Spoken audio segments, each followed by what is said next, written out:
Tight, isn't it? Yes, it is. You all right? Yes. All right. Follow that thing. What? I said follow that thing. Yes. I must lose some weight there. I'm scarcely get throttle back. There you go. Be off. Yes. See the damn plane. Yeah, I know, yeah. You've got to. Yes. What height are you now, Moore? 5'3", sir. What? 5'3". I must have been there. I must have been there for about 4 minutes. You mean one height of wing and the plane? Yes, what height of wing? I'm sorry, I thought you meant my ancestral height, sir.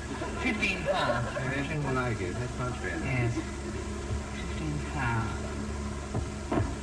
Good Lord, we've run into some flats, sir. What? I said we've run into some flats, sir. What? I said we've run into some flats, sir. I can't hear a word you say. We've run into this flat and I can't hear you speak. It's getting worse, you know. Say, funny, I thought the war had ended several years ago. Well, it did, sir, actually, but there's always the occasional straggler who takes a pot shot at you from the RSC. Have a cup of tea, sir. Thank you very much. What's wrong? Oh, we've boarded in the petrol tank, I'm afraid, sir. We're losing fuel rapidly. There's only one thing for it. We've got to take a decision. We're going to have to bail out. We're going to have to jump for it. Oh, really? There's only one parachute, sir. Well, let me phrase that another way. I'm going to have to jump for it. I could never do that, sir. I'll jump. No more, I'm afraid. I'd much rather jump myself. I was being totally truthful about this. Look, I'd never forgive myself, sir. I must jump myself. You'll have to forgive yourself more. I'm going to jump. Is that more to do? Yes, it is. Well, in that case, I forgive myself. Good luck. Goodbye, Moore. It's been fun. I suppose it has, yes. I'll give your love to Marjorie. Thank you very much, sir. Who's that? Oh. I wonder if you'd give my love to my wife as well, sir. How do I get in touch with her? I don't know. She's in the book. Right. You'd better go, sir. We're losing height rapidly. Okay. No, you have this. Yes, he did, probably. Thank you very much, sir. Goodbye. Good luck. Put on it. Yes.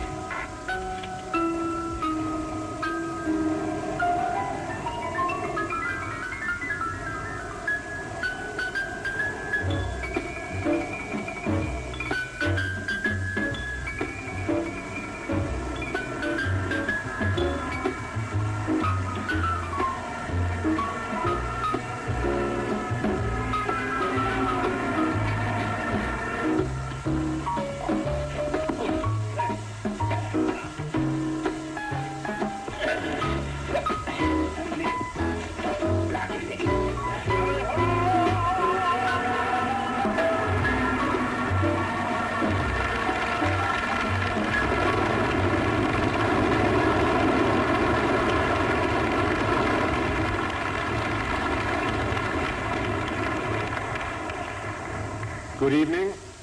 I'm very sorry to say that my minute but cuddly co-star will not be able to be with us this evening due to a... Awfully sorry. I planned the plane at Shepherd's Bush. Took me a little while to get here. What the devil's that stuff you've got on you there? It's gorse. Gorse? Yes. You must be mad bringing that into the house. It's extremely unlucky when you bring that in bloom.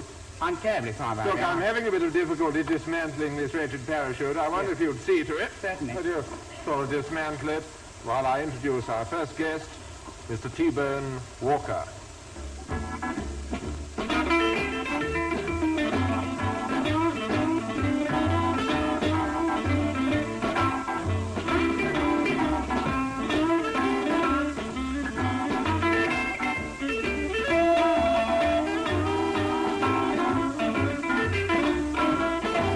Hey, baby, come on home with me. Hey, baby, come on home with me. Well, you know your daddy, Miss Sweetheart, old time used to be. Hey, baby, I'm in love with you.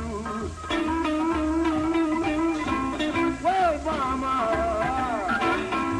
I'm in love with you. Well, you know I love you, pretty mama. Nothing else to do.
Good evening. Here in the studio tonight we have Mr. Danny Goff, the boxer who has turned portrait painter, and who is having his first show in London's Cruising Arena this week. Mr. Goff. Mr. Goff? Mr. Goff, could I tear you away for a moment from your... Would you like to sit down for a while? Thank you very much. Good. Thank you. Mr. Goff, I'm particularly interested to know what led you to leave the ring and enter the highly competitive world of portrait painting. Well, it was about 2 years ago. I was fighting Killer Kane, and I'm afraid I wasn't altogether in trim, you see. I had a few pints of Vin Rose before the night, didn't I? And he got in with a left in the third round, right on the button, he got me. So I went down. As I was sort of lying there, wasn't I? It was lying there, sure. Yeah. I was lying there and I saw this thin trickle of blood coming out my left nostril onto the canvas. And suddenly I become aware of what I had in me. Blood, that is. No, I mean, no. No, it opened up a window in my mind. My vistas was enlarged. I didn't know that. Yes, very painful too. And I saw a whole new world of creativity in front of me. And I've been on the canvas ever since. I see. Mr. Goff, this is your first show here in London, but I think I'm right in saying that you have had an exhibition in the provinces before this, haven't you? You've had an exhibition in the provinces? Yeah, I have, yeah. I suppose you could say, you see, that this show is in the nature of a sort of comeback for me. Of course, I had an unfortunate experience about 6 months ago. Well, temporarily put me out of action, didn't it? Yeah, action painting. What was that? Well, I'd only done a few light portraits, and I suppose I'd become a bit overconfident and stepped up into the mural division. During murals. The mural division. The mural division. The mural division. You stepped up into it, and I was out of my class, and completely overmatched, and I beat my fist to a frazzle. Had to hang up my gloves, had my head in the brine all night, and a pallet. I had to get back in the training, wait till I got my hands all nicely pickled, and I had to get into shape again. And now you're fully recovered, are you not? Yes, I'm glad to say I'm feeling fitter, painting better than I ever done before. And a doctor looked at me the other day and said I was absolutely painting fit. I see. You don't agree then with critics of this kind of work who say that your kind of painting can damage the brain?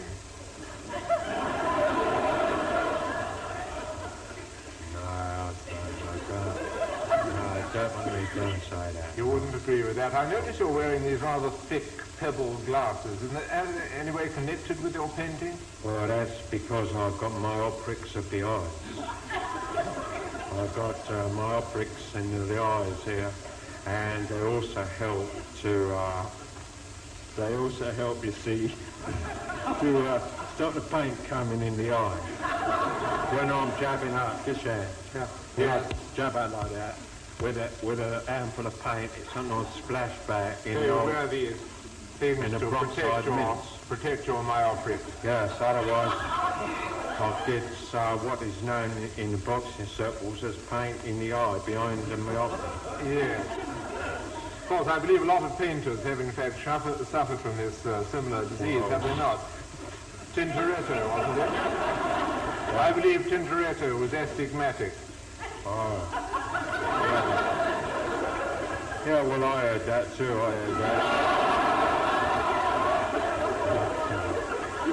Thing about it is, I mean, some people are like that, some people ain't. You know? Myself, I prefer birds. No, yes. I suppose this change in profession has brought about some changes in your way of life. I mean, how do you spend your day? How do you start your day? Well,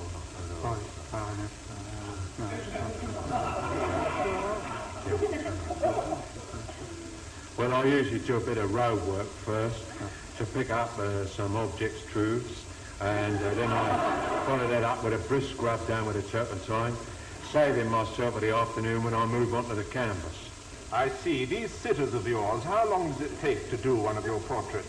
Well, I usually try to finish him off with 8 or 9 sittings, you see. I like to give him the old flake white in the first.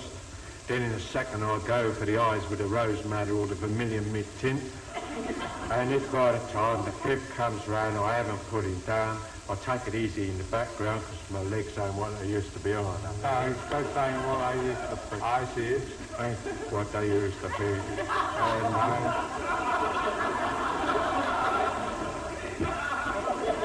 And What do you do then? I'll finish him off in an 8 with a palette knife. I see. This must be a fairly exhausting work, I imagine, this sort of heavy schedule. Sure.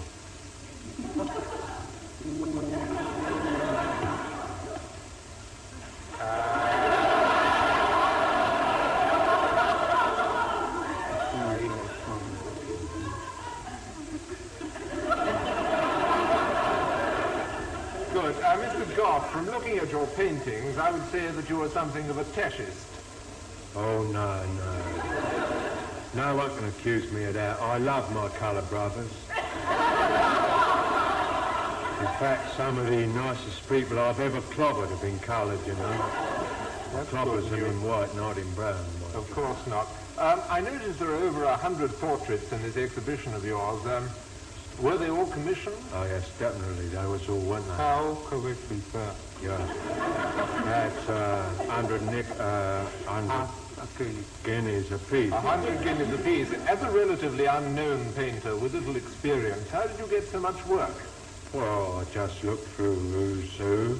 Who's I looked through.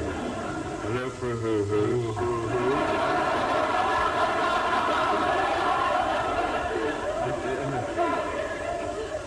And I try and find a likely sir, and I knock on the door. He cases it first, so I'll come round later, knock on the door. Yes. And I asked the likely sir if I could capture him on canvas and immortalise him in oils. Then if there's any trouble, I'll beat their bleeding heads in. So your boxing proficiency comes in useful. Well, we're going to look very shortly at one of Mr. Goff's latest paintings. By the way, who is this person here you're painting? What are you talking about? Who is it? Who The is this Archbishop person? of Canterbury. Who is it? It's the Archbishop It's of the Canterbury. Archbishop of Canterbury, is it? Yes. Of course it's the Archbishop of Canterbury. Yes, of course it is. A child could see that. A child could see that, A could he? child could see that was the Archbishop of Canterbury. I dare say we could get a child in to see. I myself find some difficulty in it. I love children. I'd like to have You'd like to have a child? Yeah, I think Well, I'm afraid there's very little we can do in the studio tonight. Crazy words, right? What he means, they'd like to have a child in here so they could see it to show Burks like you. Where's the Archbishop of Canterbury? Yes, well, I understand your point, Mr. Goff. Look, would you like to go up to the... Would you like to start painting again on your portrait? It's all right, isn't it? You're going to do a little painting so we can see your work. Thank you very much, and God rot you. Where's the Right. Now, I want this to be a nice, clean work of art. Right. Well, I say paint, right? Keep your avant-garde up. Right. If there's a knockdown, retire to a neutral colour. Right. When you hear the bell go, pick up your palette and come out painting. Right? Right.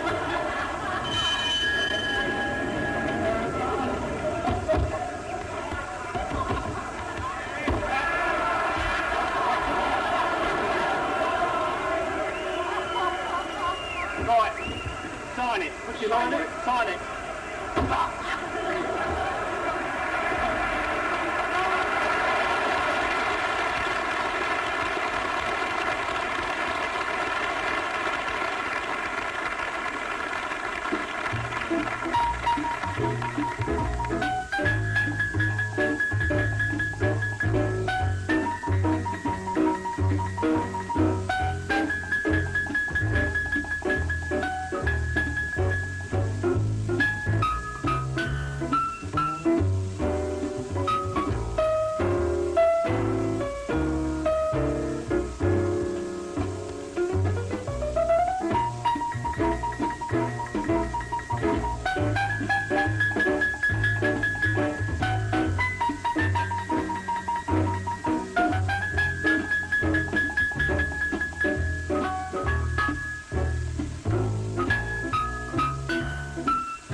Who's up, Dad?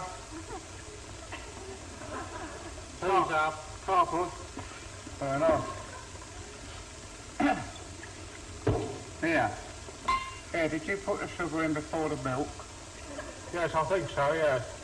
You better stand up, close your eyes, turn around fast while I throw this lot out the window. What's the point of that? Very unlucky to put sugar in before milk, didn't you know that? It doesn't make any difference. It tastes just the same. It might taste just the same, Pete, but it has terrible effects on your life. If you put the sugar in before the milk, it's very unlucky.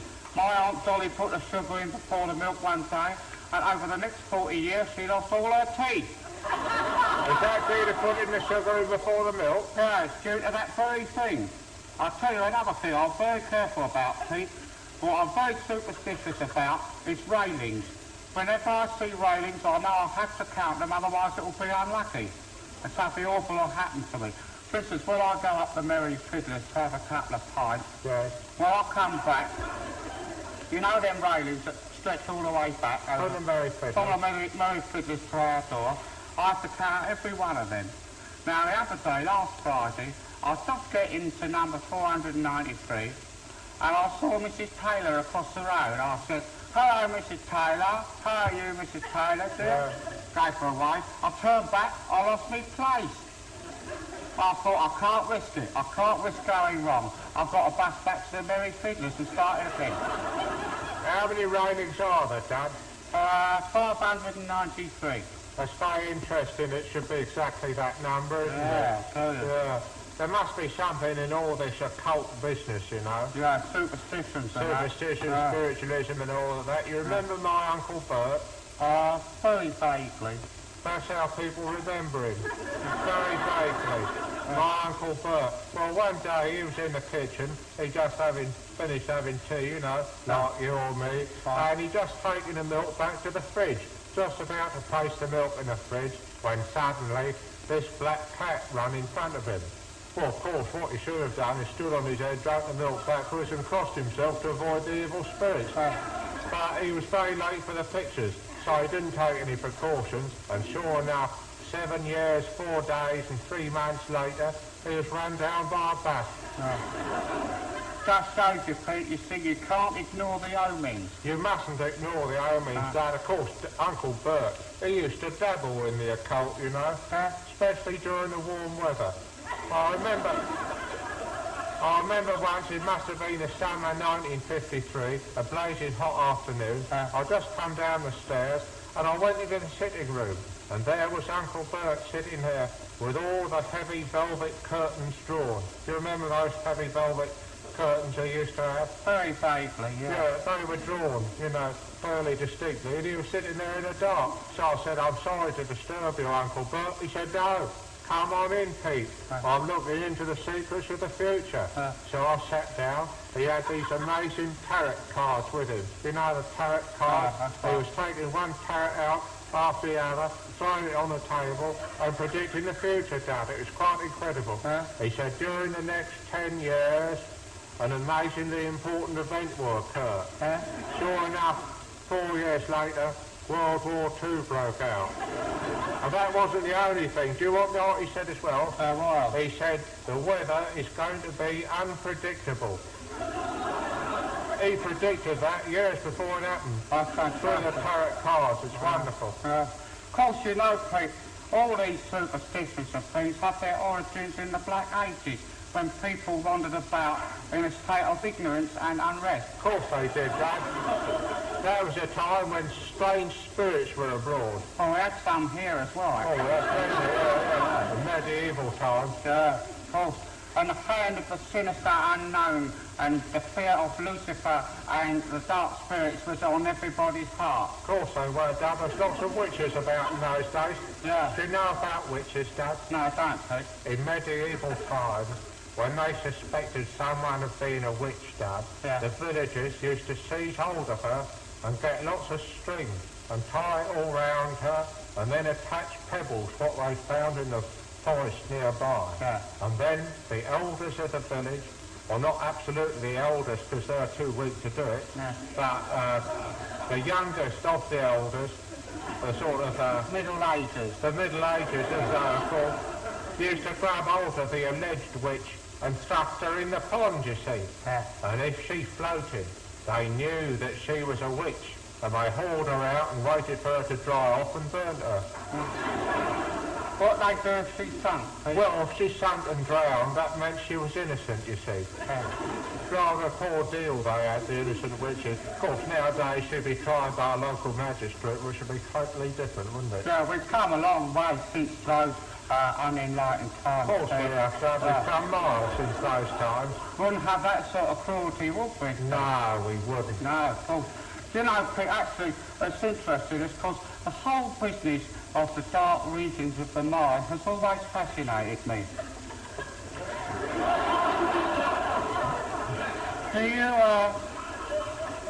Do you remember Bert Woolley? No. You see, nobody remembers him.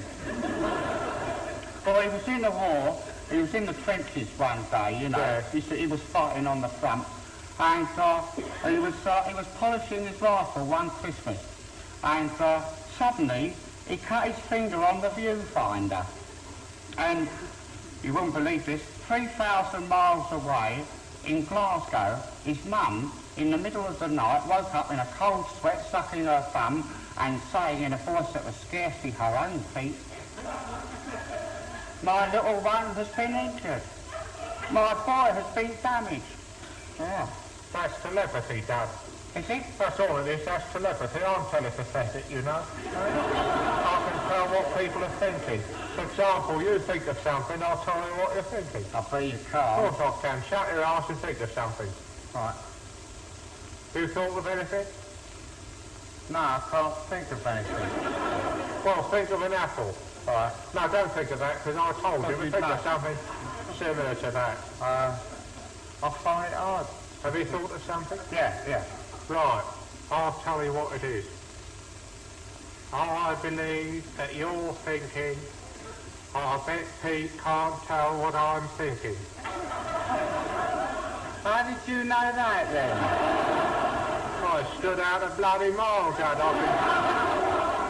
I can read you like a book. A bloody boring book it is as well. It's amazing, you know, Pete, to have those sort of powers. Of course, do you ever get the feeling that the hand of a nameless dread is clutching at your heart? You mean intimations of unbelievable horror? Yeah. Yeah, I get that in the afternoons quite often.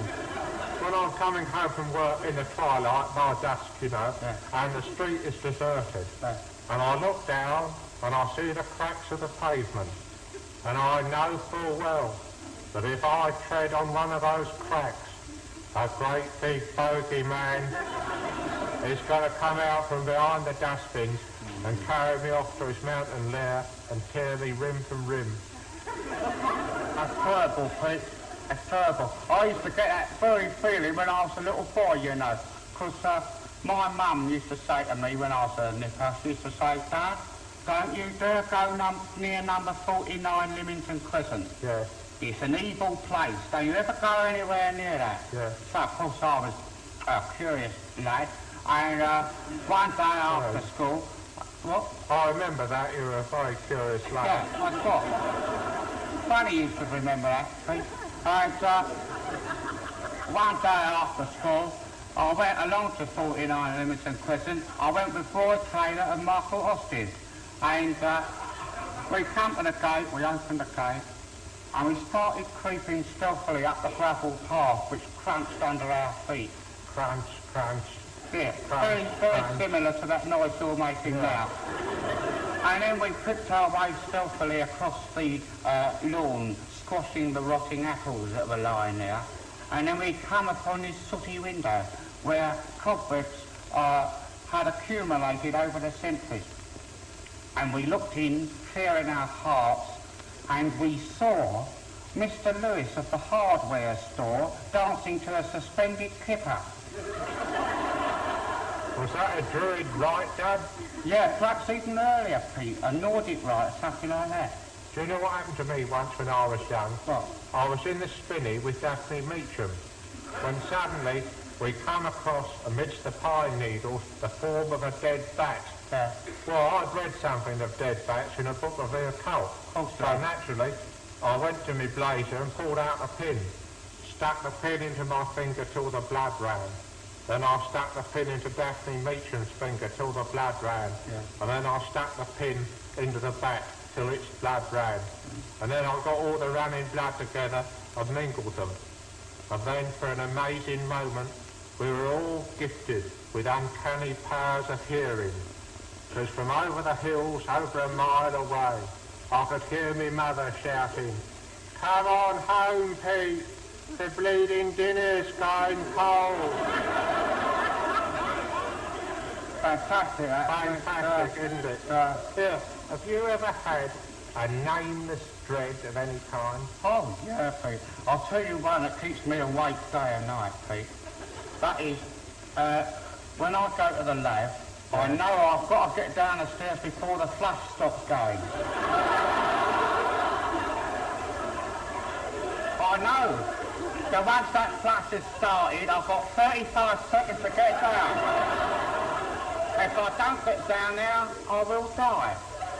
You don't believe that, do you? Of course I do. That can't be true, Doug, because the laboratory's a modern invention. Superstitions have to date back to medieval times. The lavatory was invented in the 18th century by John Louis Stevenson.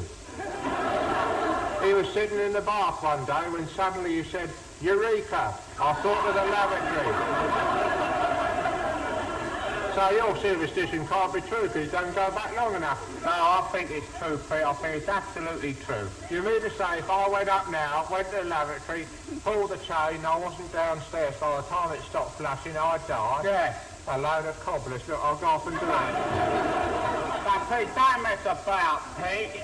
So don't fool around with the fate, Pete. Come downstairs and finish your tea. Pete. All up here, Doug. Pete, come on down. It's dangerous. I've got to pull the chain, Doug. Pete, you've got 30 seconds. Come down. I don't mind. Now, Pete, come on down. It won't last very long. I don't care. You'll regret it, Pete. I won't. The powers of darkness to be upon you. They won't touch me, Doug. Pete, come on down, Pete. Pete, he stopped.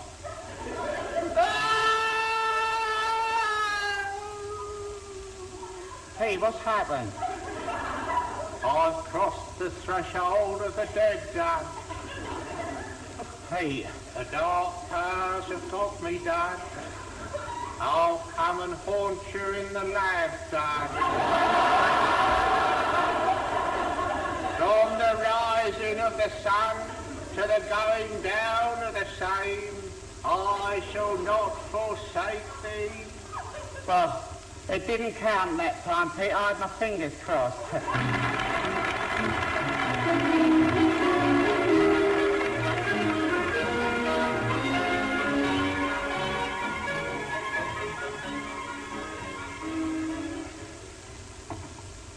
Good evening and welcome to the Gourmets.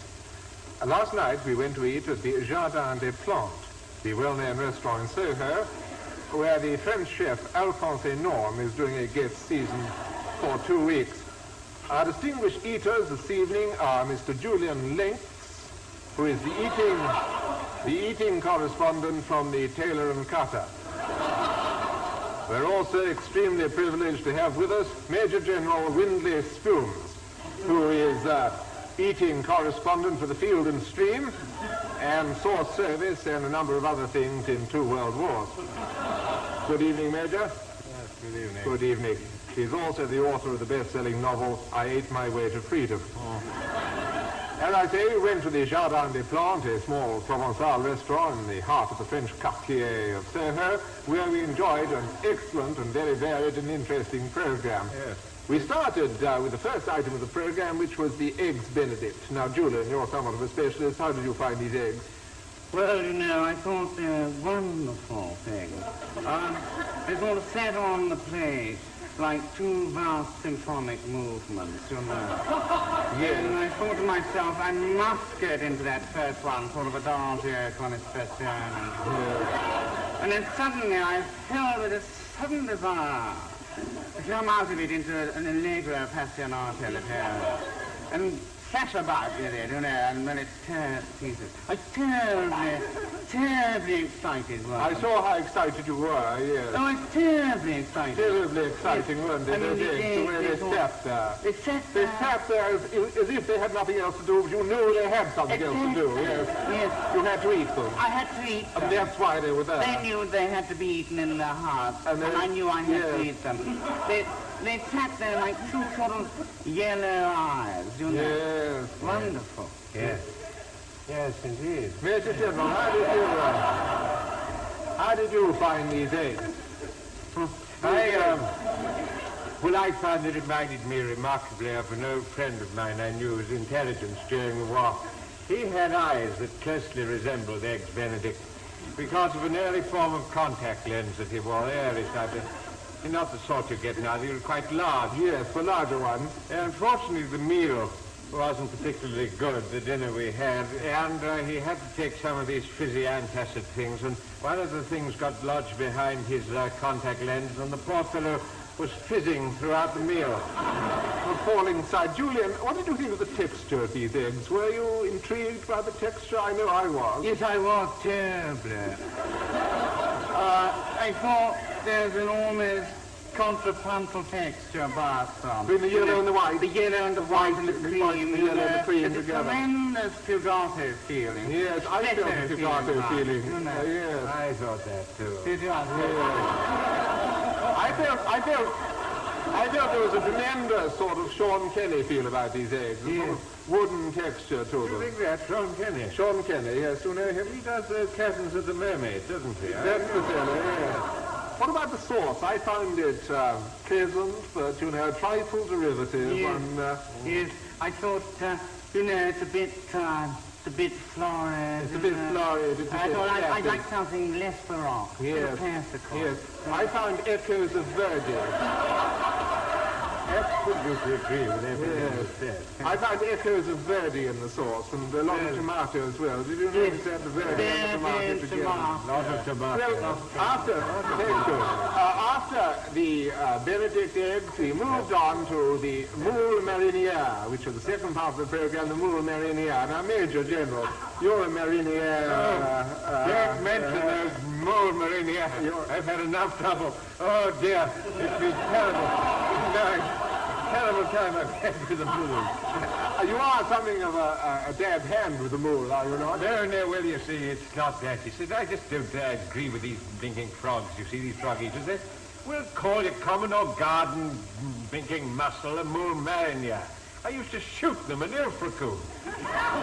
Under the name of mussels. Under the name of mussels. The common or guys used to sit on the beach with a tutu and pick them up. They were stuck to the wall there. You pick them up one after the other. You did quite a lot of fish shooting, didn't you, in your early days, I know. Yes, I used to shoot a lot of fish. Lot of fish. Lot of fish. I used to shoot. I don't like shooting fish much. I prefer game, actually, much more. Fish are so silent. When you wound a fish, you can't hear a cry of pain. All the water keeps the sound in, you see. This must be inhibiting to the hunter. It is. I like to see a little blood, and when you wound an animal like a deer, you hear this cry of pain, guys. Very thrilling You want to exhilarating. hear a scream, don't I you? do. I like it. It's all part of the chase, isn't it? Julian, these moule. What did you make of these moule, Julian, if I can butt in? The moule, I was terribly moved by the moule, I noticed you being moved by the moule. I've never seen anyone so moved by moule before. Amazingly moved. No, man. Were you moved, Major? No, I just say I'm sorry I wasn't there, that was all right. Yes. now normally, I'm terribly unemotional about moule. Yes, But this time, for some reason, You were moved, I was yes. terribly moved. I felt almost that in these moule, I wondered whether Enorm wasn't laughing at us somehow. It's one of these things that I respect about Enorm and his work is his tremendous rage mingled with despair, a tremendous Berlin in the 30s antagonism towards the established orders, towards the order of things. I feel that in these moves, Enorm may have been cocking a snook at the bourgeois idea of moves. Yes. or cocking a mool at the bourgeois idea sloop, one can't tell. He was certainly, you know, up to something. I couldn't quite put my finger on what it was. Cocking something. There's any classless feeling about the mool, didn't you think? Yes, you know, I thought to myself as I was tucking into them, I thought, you know, the Beatles would have enjoyed these mools. Yes. Yeah, what you That's an interesting thought, isn't it? Imagine the Beatles all tucking into moor mariner. Yes.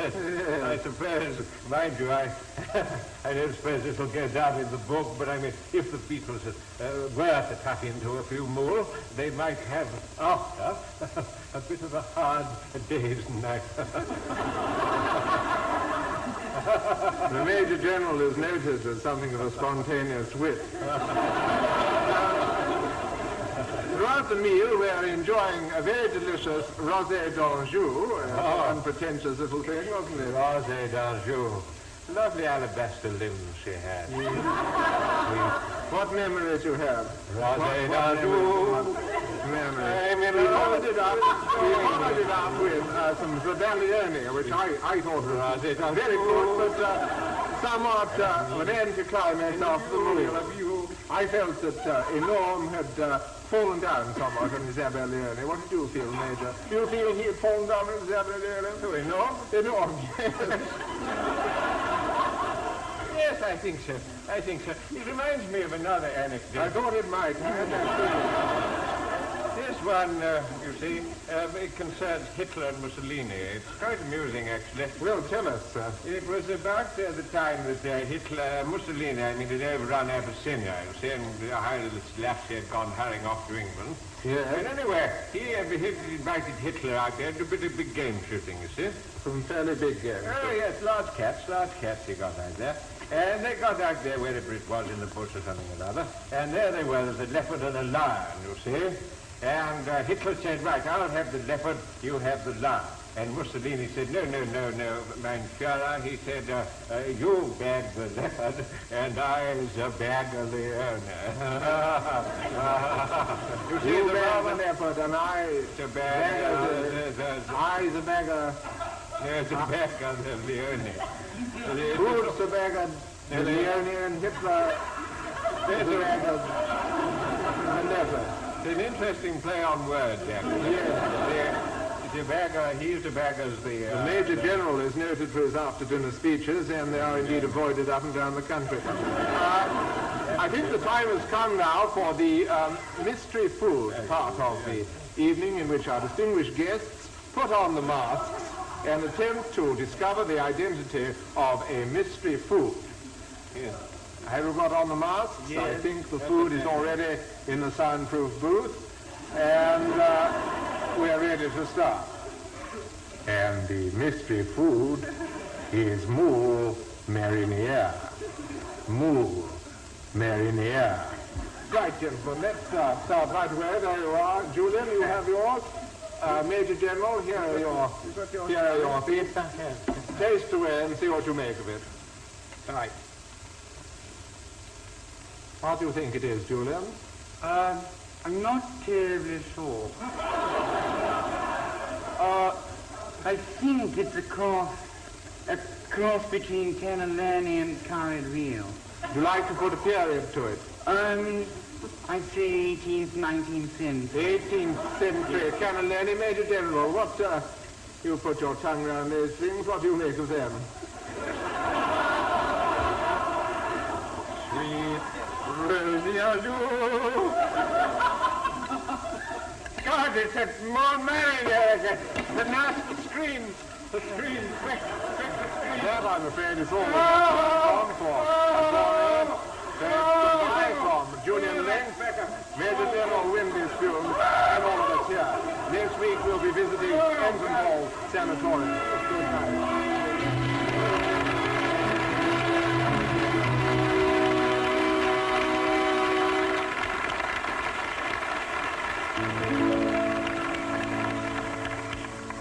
Now is the time to say goodbye. Now is the time to yield a sigh. Now is the time to wend away. Until we meet again.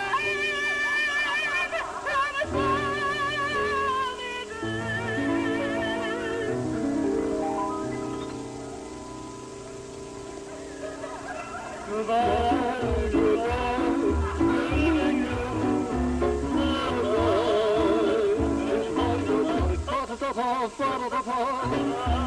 We'd like to say thank you to our guest, Mr. T-Bone Walker.